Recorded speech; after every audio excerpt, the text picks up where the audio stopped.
Known as the King of Clay, Rafael Nadal has dominated the French Open ever since his first tournament in 2005.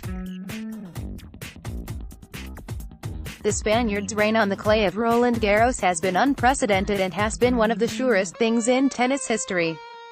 It continued on Sunday with Nadal's straight sets victory over Dominic Thiem that gave him his 11th French Open title, good for the most at a single major in the Open era and tying Margaret Court for the most in tennis history. To put in context just how preposterous a stat 11 titles at one Grand Slam is, Roger Federer and Pete Sampras are the next closest with 8 and 7 victories respectively, at Wimbledon. Those two players have the most Federer, 20, and third most Sampras, 14, Grand Slams titles in the history of men's tennis. Nadal has now upped his total to 17 with his latest trophy.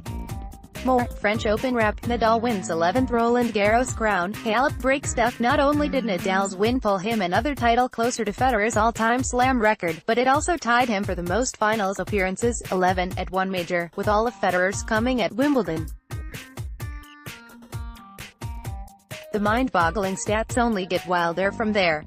This year, Nadal dropped just one set in the entire tournament. That's the 6th time in the 14 French Opens he's played that he's lost one or fewer sets. He also lost just one in 2007 and 2012. On 3 occasions Nadal won Roland-Garros without losing a set: 2008, 2010, 2017, becoming the third man in the Open era after Elina Stace and Bjorn Borg to do so. In all 14 French Open appearances combined, Nadal has lost just 25 sets. In case you can't do that math in your head, that's less than 2 sets per tournament, and that includes the 3 times he didn't win the title. Another dominant statistic that might go unnoticed is that the King of Clay has only gone to 5 sets twice before, and he won both times. The first came in 2011 against John Isner in the first round and the second against Novak Djokovic in the 2013 semifinals. Speaking of semifinals, Nadal is perfect when he has reached that round with an 11-0 record, and of course, an 11-0 record in finals appearances as well. His career record at Roland-Garros might be the most staggering number of all.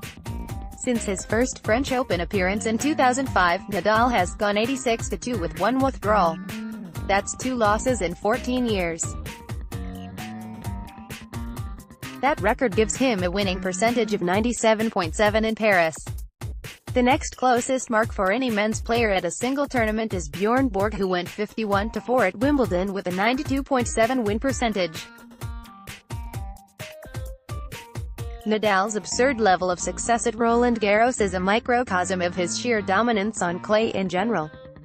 The Spaniard is a routine winner at the other clay tournaments on the ATP World Tour. He has a record 11 wins at both the Monte Carlo Masters and Barcelona Open, 8 at the Rome Masters, Italian Open, and 5 more at the Madrid Open. In his entire career on clay, Nadal has a 415-36 record, giving him a winning percentage of 92.0, the best of any player on any surface in men's tennis history. More, Nadal backs Thiem for future French Open glory. Thiem hails outstanding champion Nadal. Nadal's reign on the red clay of the French Open is a well-documented one. He's referred to as the King of Clay, after all, but breaking down the numbers makes it all the more impressive, and it stacks up even higher when compared to other tennis greats. After it looked like injury struggles might end the Spaniard's run as a top player in the sport, it's a welcome sight to see one of the game's best return with 2 straight French Open titles and sitting atop the ATP rankings. The wildest part of it all is that, even at 32, it doesn't look like Nadal will be slowing down at Roland-Garros anytime soon.